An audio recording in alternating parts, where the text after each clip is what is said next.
Hello, Buddha's in the making. Namo Amida Butsu. I don't know what's going on with my camera. The angle is so strange, but here we are. We'll do the best we can. I haven't made a video here in a long time, and I've been exploring other paths as I've shared on this channel. I'm a bit of a universalist. Not a bit, I am a universalist. I believe all paths have some level of validity, not that they're all equally true, but that they all have worth and merit. And so I've just been, I've been exploring other paths other than Jodo Shinshu, even other than Buddhism. And then yesterday, without really meaning to, I just entrusted myself to Amitabha Buddha. And I don't exactly know how that happened, but I'm going to share about it a little bit and share about my day. So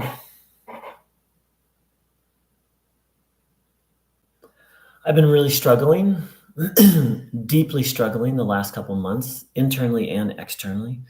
And I hit a real low yesterday of like, there's no hope for me.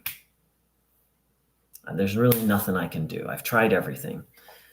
And I thought, well, if there's no hope for me, at least I can pray for other people. I was like, well, okay, well, what's a good way to do that?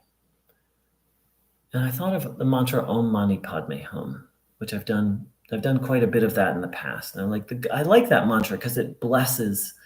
It's said to bless beings in all six of the six realms of samsara. So I started doing that, and I started to feel better. And then next thing you know, I was like looking like, oh, are there any Mahayana temples near me? Because I've moved recently. And the next thing you know, I'm looking, are there any Jodo Shinshu temples near me? And then I don't know what happened next. I'm still pondering. I just don't know. But the idea came to me, well, why not entrust yourself to Amitabha Buddha? I don't remember the exact thought. But just in this, I had this moment where I just decided, like, I'm just going to trust in Amitabha Buddha. And I did that. And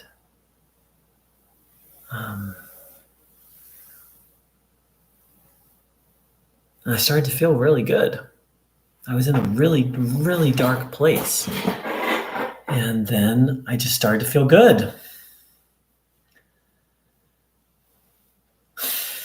And one thing led to another. I started doing some Nembutsu. I started reading the Kyogyo Shinsho. And I've tried to read it in the past, and I was like, this doesn't make any sense to me. But now I was really connecting with it. I started to reflect on Shinren's teachings on doing Nembutsu before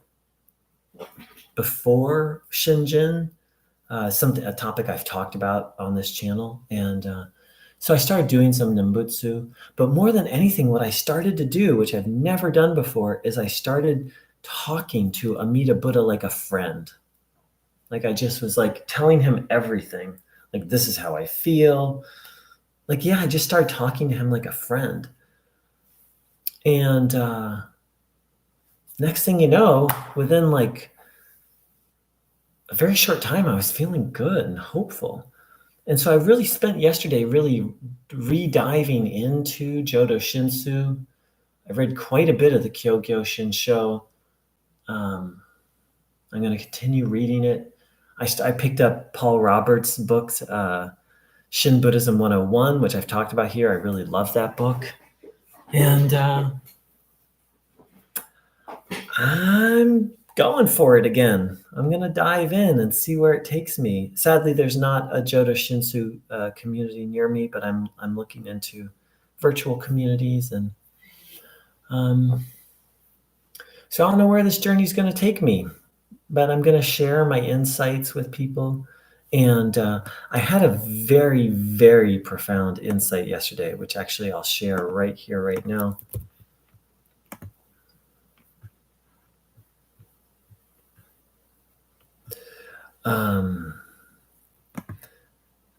Let's see.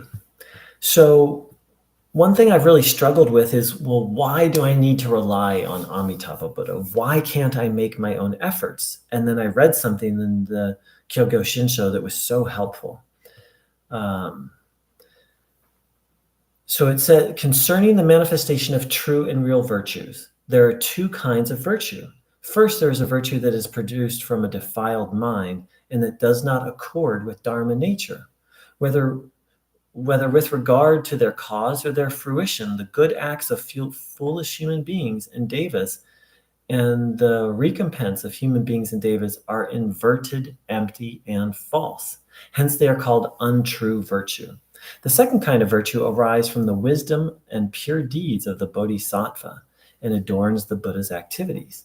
It is in accord with suchness, which I believe means shunyata, and culminates in purity. I'd have to look at this is a translation, and culminates in purity. It is not inverted or false. Hence, it is termed true and real virtue.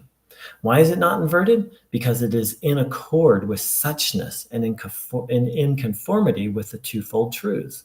Why is it not false? Because it takes in all beings and brings them into ultimate purity. And another verse from the Kyogyo Shinshu. Their acts are always accompanied by the desire for fame and wealth, meaning when most people do spiritual things, they're actually seeking something else. And so this really clarified for me why I need other power, why self-power is insufficient, because my motives are always going to, even when I'm like seeking something pure, like spiritual growth or enlightenment, it's always tainted.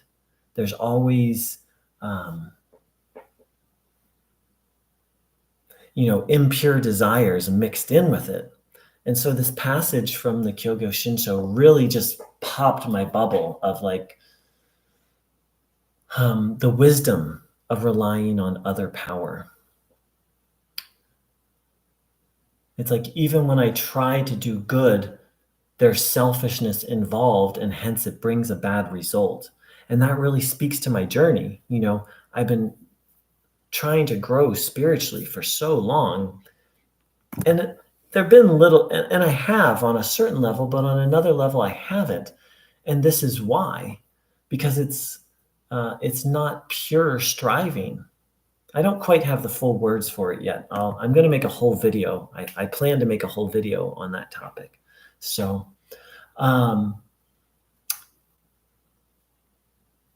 there's a discussion board that I participate on Dharma Wheel. You can Google it, Dharma Wheel Jodo Shinshu. And so I started dialoguing with people there. And there's a beautiful YouTube channel that has videos called the Call of Boundless Compassion that I started listening to. So I just kind of like dove into Jodo Shinshu yesterday, and I'm excited to see where this journey goes. So sorry about the weird angles. This camera is flipped around, and it's kind of got me flipped around and a little unsure what's going on. But it's great to be back. I'd be curious to hear where people are on their journey with Jodo Shinshu and Shin Buddhism and Amitabha Buddha. And I wish everyone a blessed, blessed day. Take care. Namo Amitabha Butsu.